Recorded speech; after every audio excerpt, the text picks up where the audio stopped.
সুদূর। নিশ্চয়ই আল্লাহ রাব্বুল আলামিন তোমার আমার অন্তর্যামী। দিল যদি ঠিক না থাকে, কবরে গেলে বাস পচার আগে লাশ পচে যাবে। দুনিয়ার কোন জাগতিক ধ্যান ধারণা তাকে গ্রাস করতে পারে না। তার অন্তরে একটা নাম, জবান খুলে কোন তিনি কে।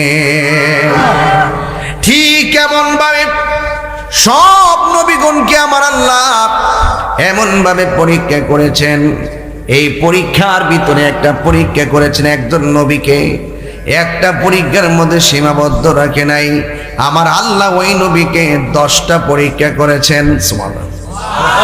জোরে বলেন কয়টা? আরো জোরে কোন কয়টা? 10টা পরীক্ষা করেছেন। যেই নবীর নাম হলো ইব্রাহিম খলিলুল্লাহ।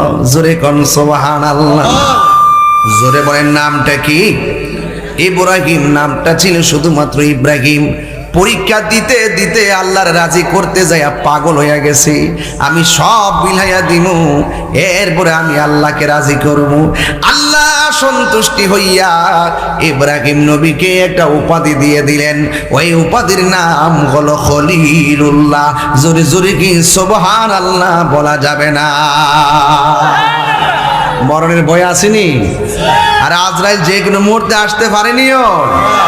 গত ঈদের দিন মাকে লইয়া কুরবানির গোশত খেয়েছেন, বাবাকে লইয়া কুরবানির গোশত খেয়েছেন। কিন্তু যুবক ভাইয়েরা আমার, এবার অনেকের মা কবরে চলে গেছে, অনেকের বাবা কবরে চলে গেছে। এই আনন্দ ম্লান হয়ে গেছে। ইব্রাহিম নবী আল্লাহর বন্ধু।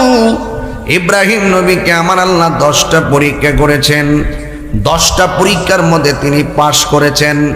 এর মধ্যে 1 নম্বর পরীক্ষা হলো বাঘের খাঁচার ভিতরে নমরুদ ইব্রাহিম নবীরে ঢুকাইয়া দিছে। আল্লাহু আকবার কোন না কেন? এই মুহূর্তে যদি সিঁড়ি দিয়া বাঘটা উঠে, আপনারা কেউ থাকবেন না, বাঘের ডোরে দৌড়াইয়া পালাবেন।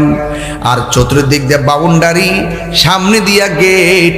3 দিন 4 দিন 7 দিন পর্যন্ত বাঘের খাবার দেয় না। কারণ কি? কই ইব্রাহিম নবীরে খাঁচার ভিতরে ফেলবে। অনাহারি বাঘের সামনে ইব্রাহিম নবী পড়লে বাঘ খেয়ে ফেলবে। এই জন্য ইব্রাহিম নবীরে খাঁচায় ফেলার জন্য নমরুদা চতুর্দিকে বেষ্টনী কইরা ভিতরে একটা অনাহারি বাঘ রাইকা ইব্রাহিম নবীরে বাঘের সামনে ফলাইয়া দিছে। যেই মাত্র বাঘের সামনে ফলাইয়া বাহির দিক দিয়া গেটটা লাগাইয়া দিছে, আপনারা জবান খুলে বলুন, যার কেউ না তার কে আছে? আর বড় করে বলো, কে আছে? ওয়ালামু আন্নাল্লাহা মাআল মুত্তাকিন।